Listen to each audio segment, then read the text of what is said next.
One thing about TPA, though, is that I think there are a lot of different interpretations of it. Like there are people who say they're doing TPA, but they're actually doing like a way lighter version of it. And so it's almost like you can always find a version of TPA that you're signing up for. And also, obviously, the idea of it sounds pretty ideal. And so I think in that case, it's like harder to find critics of it. Welcome to The Institutional Edge, a weekly podcast in partnership with Pensions and Investments. I'm your host, Angelo Calvello.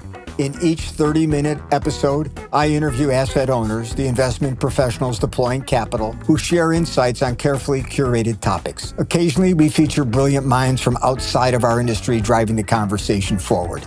No fluff, no vendor pitches, no disguised marketing. Our goal is to challenge conventional thinking, elevate the conversation, and help you make smarter investment decisions, but always with a little edginess along the way. Hi, everyone. Welcome to another episode of The Institutional Edge. I'm Angelo Calvello, and today I'm being joined by one of my favorite financial journalists, Justina Lee. And I have to say, Justina is right up there with David Brancaccio, my old friend. Justina is based in London. She's a senior reporter for Bloomberg News on the cross-asset markets team. She covers global markets, including stocks and bonds, and in her words, some nerdier financial topics like cryptocurrencies and quant strategies, and even, again in her words, weird asset classes like prediction markets. Today, we're going to discuss a topic that's gaining plenty of attention among asset owners, total portfolio approach, or TPA. Justina and her colleague Lu Wang published a piece on TPA earlier this month, and we'll be sure to put that in the show notes, along with links to several other of Justina's recent articles. Justina, welcome to the show. Thanks for having me. It's great. I read your stuff. Honest to gosh, I do. I'm not one of these guys just saying it. I do read it. And you and I have communicated via LinkedIn. Before we even knew each other, I would tell you, you're wrong, and this is why. And that's... But hey, before we get into the topic, I'm going to give you a few warm-up questions just to loosen you up. You ready? Okay, let's do it. Coffee or tea? Coffee. All right. If you could instantly be teleported to any place in the world for a weekend, where would you go? Well, I'm from Hong Kong, and I haven't been back much lately, so Hong Kong. Okay. What's your go-to comfort food after a long day of reporting when nobody's answering your calls or returning your emails? Hot pot, which is like this Chinese like stew where you can kind of just like put anything you want in it, and it's very warm. Okay. Outside of markets and finance, what's your hobby? What do you love to do? I like to read and I like to dance, but not well. Well, you read well, but I assume you don't dance well, right? Exactly. Okay. And then finally, and this one here, I'm not really sure on, but your Twitter handle, it's Justina Nope. Am I saying that right? Nope? Yeah. So are you a Parks and Recs fan? Exactly. So I got it when I was in college, Okay. and I was a huge like Parks and Rec and Leslie Knope fan, and I loved like her optimistic spirit, which I definitely don't have. As you know, all journalists are cynics, and I just kept it. And sometimes I get people thinking that is my actual last name, that I like married a Lee or something. But no, yeah, it's just because I love Parks and Rec. All right. Well, good to know. We got a little insight into your background. Appreciate that. So let's talk about total portfolio approach, TPA. I'll say, to me, what's at the core of this idea is that it's, investments should earn their way in a portfolio, that each investment has to be sufficiently attractive, to warrant an allocation. It's that idea of, kind of competition for capital. So I'm going to ask, this has just been bubbling up. What was your motivation for writing this article? It's been a buzzword that we've been hearing a lot. And it's one of those where when you kind of spell it out the way you just did, it's about competition for capital, finding the best investment for the whole portfolio.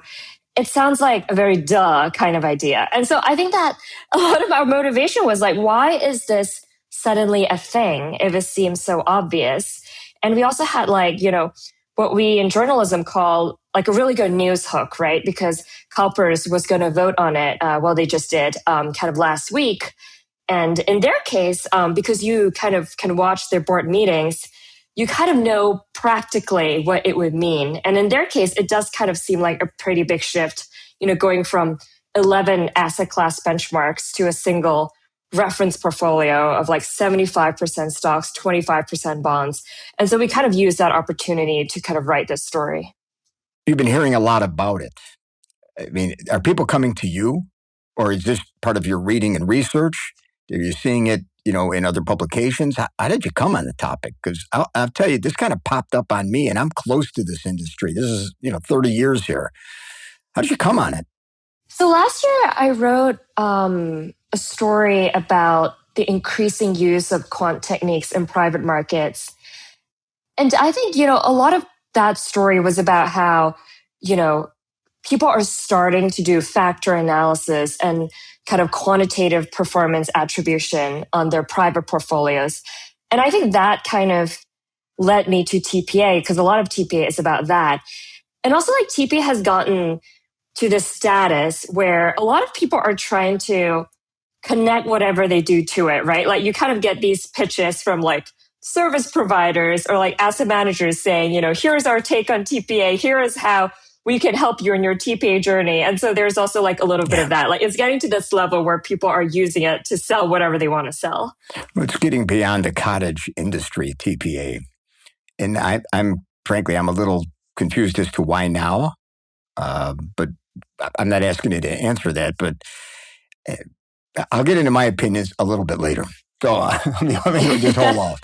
So when you were going through this, did you come on any like kind of opinions that you thought were like crystal clear, or how would I say, pushing back on the idea? I mean, is there like a tension in the industry you're seeing between different types of allocators? Yeah. And obviously, like a lot of these stories, the people who love it are more willing to talk about it. And so we actually struggled initially to get any critics to speak to us bluntly. In the end, we spoke to Max Townshend at the local pensions partnership in the UK. And what he said was that, there are a lot of good things about TPA that you can already do within an SAA. Yeah. And the downside of TPA is that, like in CalPERS case, you're losing these asset class benchmarks and you're replacing it with one reference portfolio, but you kind of risk losing a bit of that accountability that comes with asset class benchmarks. And I think a lot of the kind of the subtext of TPA is actually about governance, right? Because in the case of SAA, you kind of have your board agree on the asset class targets, and then each asset class team know that, okay, I just need to allocate my portion and do better than the passive benchmark. And then in the case of TPA, the whole idea is, the board kind of gives the investment team a lot more discretion. And so I think there's a bit of tension there in that you're basically kind of just I think a lot of it is just about the investment team getting more discretion. And then that raises the question of like, then where does the accountability come from? I've heard that argument made about governance. And I think going along with that is empowerment, shifting some authority or responsibility directly to the CIO, CEO. But I mean, you could do that within an SAA framework. There's no reason you don't do that. That's just a decision that somebody makes from the governance side. So I have to just like share my view of this. I got to tell you, this reminds me of Portable Alpha. And Justina, I was early to Portable Alpha. I go back to 1989 when I came upon Portable Alpha. I was at the CME at the time, running product development. We had just come through the crash, and I saw that there were institutional investors that were using S&P futures. And I went and I asked these asset owners what they were doing, and they told me it's Portable Alpha. And now here we are in 2002. It all starts again. It's like people are looking for some kind of idea to hang on to. And now, of course, it's still bubbling all over Portable Alpha. Yeah. But Portable Alpha also making a comeback. Yeah. Well, the thing with Portable Alpha, though, that is something that asset managers can get their arms around because they can sell product in that space. I can do alpha beta separation for you, or I've got the perfect alpha piece for your beta piece. But here, there's not a lot that asset managers can sell. This is an asset owner decision on reconfiguration of the portfolio, of governance, et cetera. But there's not a lot for asset managers to sell here. I've seen some kind of dance around this about how they're trying to, be more accommodating to this model. But I think it's not going to be like portable alpha, but it sort of is in that somebody came up with an idea now and we think we're going to make this major improvement. I mean, I think there are two ways asset managers can sell to this trend. And one, we didn't really get into the story, but one read of TPA is that you can do more tactical overlays because you're looking at your whole portfolio and you're thinking, okay, maybe I'm overexposed to this, maybe I'm underexposed to this. And so I think there are some asset managers that say, okay, you should kind of buy these overlay strategies from me to kind of fix any issues that you're seeing from a total portfolio perspective. And I think another part is, we're seeing already that there's a lot of consolidation among asset managers, and allocators want to turn to fewer managers that can do more, right? I mean, I think TPA can potentially fit into that in that, if you're thinking of your PE and your public equities together, does that mean that the asset manager can maybe actually provide a solution that combines the two, right? So, I mean, it's like kind of speculative, but I think that is like one potential like solution. Yeah, that seems to me to be a bit of a reach. To be honest, that, first, I'm not sure asset owners want to consolidate into more and more. And I think if you're moving to a TPA approach, I guess I used the word approach twice. If you're moving to TPA, it would seem you're looking for best in class, across the board. And it's hard for a multi-asset manager to be best in class. I saw that from my experience being at a big shop. It's like you open up your suitcase when you go see somebody. What do you want? Public, private, alt, real estate. I'll give it to you. So let's go back to your research here. You said you had difficulty finding what I'll call critics. I'm assuming that's not because you didn't do your research. I mean, is it because you think people are just taking a wait and see attitude and they don't want to get in front of this and say it's really not what it's cracked up to be? Yeah, I think it's really like hyped up right now. And one thing about TPA though is that I think there are a lot of different interpretations of it. Like there are people who say they're doing TPA, but they're actually doing like a way lighter version of it. And so it's almost like you can always find a version of TPA that you're signing up for. And so I think in that case, and also obviously the idea of it sounds pretty ideal. And so I think in that case, it's like harder to find critics of it. Mm-hmm. Have you had asset owners and asset managers contact you after you published a piece? Yes, we've had both actually. So asset owners just said, well, but basically you always have this after story, people coming to me being like, I wish you had interviewed me. And a lot of the time we're like, we wish we had interviewed you. So yeah, but like, yeah. Are you planning a follow-up piece or pieces? I mean, this isn't going away. I can tell you that. There's a deluge of publications coming out on it from asset managers and consultants. Not for now. I'm curious what you think. Like, what do you think is like the next story about TPA or what else can we write about? I think the next story is going to be one that critiques it. I haven't seen a solid critique yet from the community. I've seen some in the academic space, but I haven't seen it from the community. And I think asset managers and consultants are afraid to get on the wrong side of this because they're sensing there's going to be a change. So, but I think a critique would be helpful. I've seen some stuff on LinkedIn that's pretty entertaining. But at the end of the day, that's what I'd like to see. I mean, John Bowman at Kaya has put out a lot of good stuff. I mean, John's a friend of mine. We sit on a board together.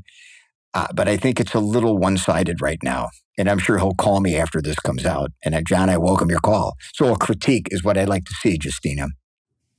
Yeah, yeah.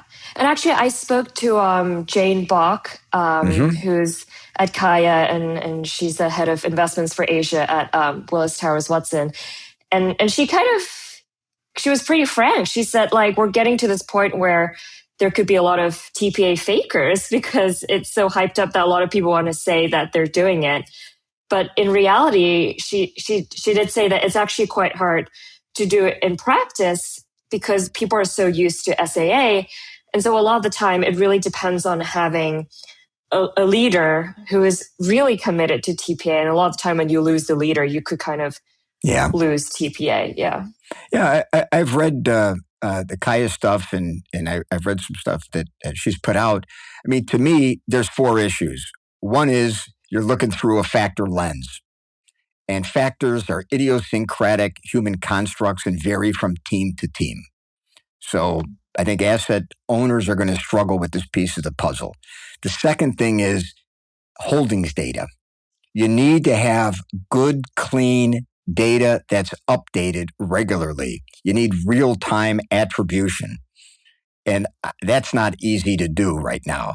And let me add, that attribution, that is, I think, a core part of the TPA. That attribution, in my mind, should be done by an independent third party, not the consultant, not the custodian, and it should be shared with the board in terms of governance. It should go directly to the board. The third is it's going to be hard to implement TPA into existing workflows because we're changing a lot. And the staff, quite honestly, has been trained in SAA. I mean, this is in the curricula, whether it's CFA or MBA or PhD, everything goes back to Markowitz in some ways, it seems. And then you mentioned a point that I think is maybe the biggest deal breaker is, in her words, I think she said you need visionary leadership. And, that's not easy to find because these people are fiduciaries and, their whole job is all about being responsible to the beneficiaries and the participants. Visionary leadership is not something I saw a lot of. Those are my 4 kind of thoughts about barriers to entry. It's going to take time. So this is not something that's going to be done overnight, in my view. What do you think? Yeah. I mean, and to your point, because one part of TPA is about doing factor analysis across the board, right? But then doing factor analysis on public equities, which everyone is very used to, is very different from doing it on privates, where you kind of hardly have the data.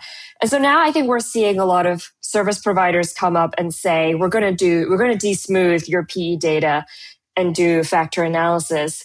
But I think people are naturally going to have a lot less confidence in that analysis than they have in public equities. And people in privates are not kind of used to doing that. And even if you're doing it, it's not like you can easily adjust that part of your portfolio. And kind of to, I think, another point that you made, one idea is, in TPA, everyone should be kind of almost a generalist and know, and the silos should all be down. But in a large enough organization, that doesn't really work. Like, people need to be specialized. And so if people are specialized, then you kind of need to compensate them based on what they're in control of. And then it sounds a lot more like SAA. Yeah.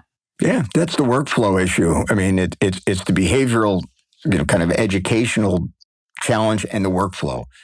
I've been responsible for private credit. Now, all of a sudden, I have to share this with everyone and compete for capital at the end of the day, which it could be a good result, but it just means it's not easy to get there. And, going back to this idea of empowerment that we talked about, I mean, the way I look at it, the board is there. They should set a risk budget for staff, the risk parameters, and they should then empower staff to make decisions to achieve those goals, within the parameters. And you see there are CIOs that act this way now. and they're doing SAA. Don Pierce does this at San Bernardino and Sriram at IPERS. I believe they function this way, and they don't need TPA for that. So, and you already mentioned this idea of dynamic decision making. TAA can do that for you now. It's not easy, but there's a possibility.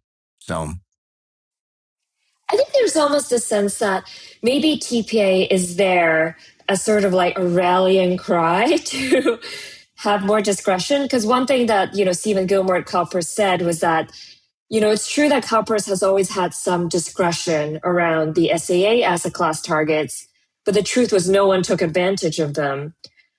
And so you're right in that, like, it's not, a lot of these things can be done with SEA, but it's almost like you kind of need to convince yourself that this is a big change in order to kind of make those adjustments. Yeah.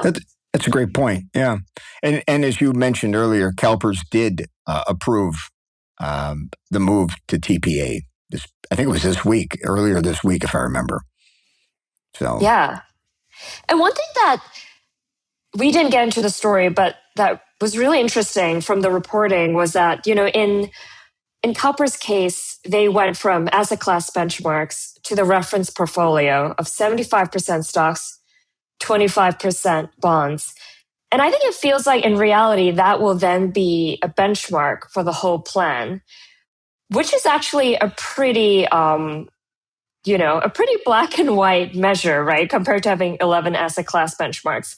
But I think the role of the reference portfolio is a bit ambiguous in TPA. Like, sometimes it sounds like it's just meant to be a reference for your risk budget. Sometimes it sounds like it is meant to be a performance benchmark. And then if you look at like the last 10 years, if that's your performance benchmarks, that was pretty hard to beat, right? Given the performance in equities. Yeah. Yeah. So I'll tell you a little bit more about my struggle with TPA. There's no question we need a better way to solve how we allocate capital to achieve a desired outcome. But ultimately, we're trying to solve an optimization problem.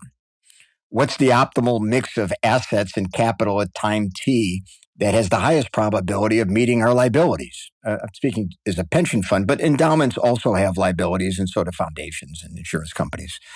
And, they have this optimal target of meeting or generating an aggregate risk-adjusted return for the portfolio. There's no question SAA has flaws. It has some serious flaws, and we can talk about that. But I don't think TPA solves the problem either. It doesn't go far enough. To me, I look at TPA as an incremental improvement. It's not something that's totally radical, that's changing how we're going to solve that optimization problem. But here's where I'm going to take a twist and ask you to think a little bit about your writing about artificial intelligence. To me, we have techniques that can solve this optimization problem. And that would be deep reinforcement learning. It can handle the path dependency, the changing correlations, the evolving liability structure, the multiple competing objectives without forcing you into some kind of static reoptimization that both SAA and TPA require. And that to me would be really transformative, because deep reinforcement learning is really good at solving these optimization problems. They could do it in a sequential way, and they can also do it in a way that detects these, because you hear the TPA proponents talk about the complexity and the nonlinearity of some risks. This is what they identify. They look for these nonlinear risks. So if the industry really wanted to solve the problem, they would move beyond human intelligence into artificial intelligence and using deep reinforcement learning. I don't know if you can give me an opinion on that, but so I'm trying to be, circumspect with your counsel, but that's how I'm looking at it. If you really want to solve the damn problem, take the big step. Put on the big boy pants and look at deep reinforcement learning. Any comment, or you want to? That's gonna blow the minds of the board. It raises the question of, I think that people are more comfortable now at this is a kind of, we're totally pivoting here, but like at the quant hedge funds, people are more comfortable with the black boxes now, but I think the interpretability will be an issue for no question a lot about of it. institutional allocators. Justina, there are real problems to moving to deep reinforcement learning. Interpretability is a problem in terms of outcome, but getting the talent to build these systems, and this is an incredibly complex problem that it's going to take time, it's going to take compute, it's going to take a production environment. So it's not easy. But if we're thinking grandly about the future and we want to achieve better results for the beneficiaries and participants, I mean, the job of, well, I'm going to stop there. But let's kind of move into this topic about AI for a minute. You wrote a piece this week about Numerai. You remember it? Because you write so many pieces. I want to make sure you remember it here. It was just a few days ago, so yes. Yeah, I mean, and Richard's a friend. I mean, he and I have done a number, not of these podcasts, but we've had conversations, and I really admire the way he's trying to change the model for, I'll say, alpha generation. He mentioned in here, just going back to your article, that his platform is very scalable, but most quant platforms are not scalable because the alpha decays. Did he talk at all about how the crowdsourced model can get beyond this scaling problem? It's partly sort of a matter of talent, right? Because with his crowdsourcing model, he can access all the talent in the world. And I think what's kind of distinct about Numerai is that they want each of their contributors to stake this native token onto their models. And so there is sort of a built-in mechanism where if your models have been doing well, you get rewarded. If your models haven't been doing well, you get punished. And so it automatically sort of, I guess, selects for the stronger models, and anyone around the world can participate.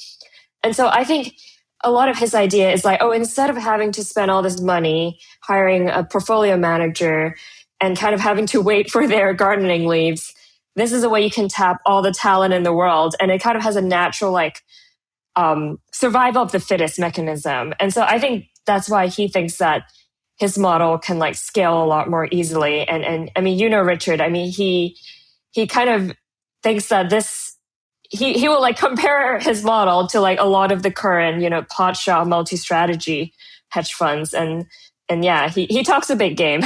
Yeah. But, he's getting that allocation from JP Morgan, and, his valuation as an entity is way up now. For Numerai's valuation's way up. And I have to say, I admire the way he approached this, trying to solve the problem of generating good risk-adjusted returns for clients, good in the sense that they are positive and not necessarily correlated. I mean, it's taken him 10 years, if I remember the timescale, 9 or 10 years. And I like the way he crowdsourced. I like the way he uses digital currency. And as you described, kind of the punishment and reward structure to it. And the way he solved the data problem, too, because, Bloomberg never lets you share your data. So he's got to anonymize it all. It was really cool the way he did it. It's taken time, but now it seems like he's on the cusp of success. I will say I didn't know Paul Tudor Jones had backed him. I thought his original backers were from Renaissance, were Rentec people. But what do I know? I don't do the research you do. So. Yeah, it's kind of been interesting because I think I wrote a few years ago a story about Quantopian, which is this crowdsourced hedge fund that did not succeed. And so I think it's a very tough model to crack. And it seems like kind of Richard has, as you said, kind of been kind of growing the AUM, and they just kind of raised additional funding. And kind of that's been really interesting. Yeah, I think if I remember, you mentioned something in the article, and I'm reaching here, about institutional adoption. Did you talk about hedge endowments that we're looking at? Or am I reaching too far here, Justina? I thought you talked about endowments. Yeah, so Numerai raised additional capital from their, earlier investors, including venture capitalists and Paul Tudor Jones, and also 3 university endowments. And actually, these endowments were the main part of the fundraising this time. And so it does show that there is institutional interest in this very unconventional business model. Yeah, and I give him credit for his perseverance. He had more tenacity than I did after doing a deep reinforcement learning model for 5 years and before that, a deep learning model for 10 years. The black box it was too dark for asset owners, I found. But his perseverance, and he had good backing. It's pretty cool. Maybe I'll get him on the show one day. I don't have managers, but I appreciate what he's done with AI, crypto, crowdsourcing. It's pretty cool. And we got a little bit of time. Could we talk about prediction markets? It seems like it's another one of your favorite topics. Yes, yes, they are currently. So let's get into it. Okay. Are you seeing, this is for my own interest, are you seeing serious institutional interest, from asset managers, treasury teams that are using prediction markets for decision making or hedging?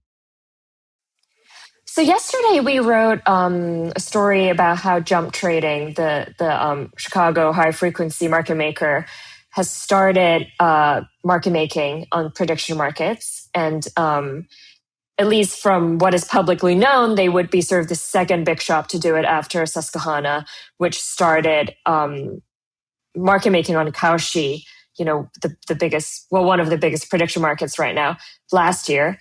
And we are seeing, in sell side research, for instance, in a lot of the kind of Wall Street conversation, there is definitely a lot more people citing the odds on Polymarket and Cauchy, especially when it comes to topics where you don't normally get any odds on, such as the length of the government shutdown. And so I think there is definitely a lot more interest in them. I don't think there is necessarily a lot of serious institutional money trading these markets, being a taker and kind of making bets and all that just yet. For what it's worth, I'd agree with you, but I think we're going to see an acceleration of adoption. I think if I'm not mistaken, Polymarket is still restricted in the U.S. Am I right? So they are returning to the U.S. market. Yeah. Right. So they were until recently. Okay, so they're back, and then Cauchy's here. That's CFTC approved, if I remember.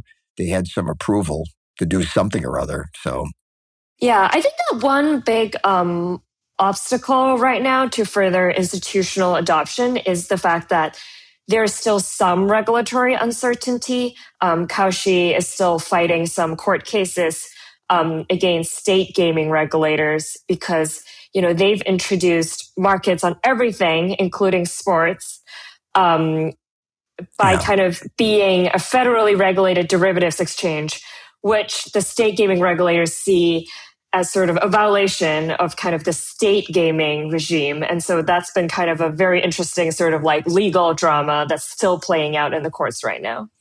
Yeah, it's a good point. At regulatory constraint, I mean, regulations don't move as fast as markets. That's the problem. And especially innovation in the markets, like prediction markets. I haven't done anything with them. I just started reading about them after you and I talked. They're pretty cool. And they've been around for centuries. I mean, this is not something new, but now we have the ability to, I guess, automate it. And then I didn't know jump trading got involved. I didn't read that article. I'll admit it. I mean, I'm trying to stay current. It just came out yesterday. I'm trying to stay current on your bibliography, but it's not easy. So I'm going to go to my question and ask you about, I can't ask you about the worst investment pitch you ever got, but are you comfortable telling me what's the worst, kind of journalistic pitch you ever got? I actually don't remember, but we get so many. And it's because we get pitches that are not completely unrelated to our beat. I'm looking at my email right now and I have pitches about the most and least, the best places to retire. And kind of, this singer going on the Tonight Show with Jimmy Fallon. It's just a lot of things. And if you write one story about crypto, you will get pitches on crypto for the rest of your life. That is a rule. And you've been writing on crypto, I think, since at least 2016, if I remember. Yeah, I started, in 2016 when I was still in Hong Kong. Yeah. Wow. Yeah. It's you've got some history there. So I'd say one of my favorite topics, maybe for another time. But yeah.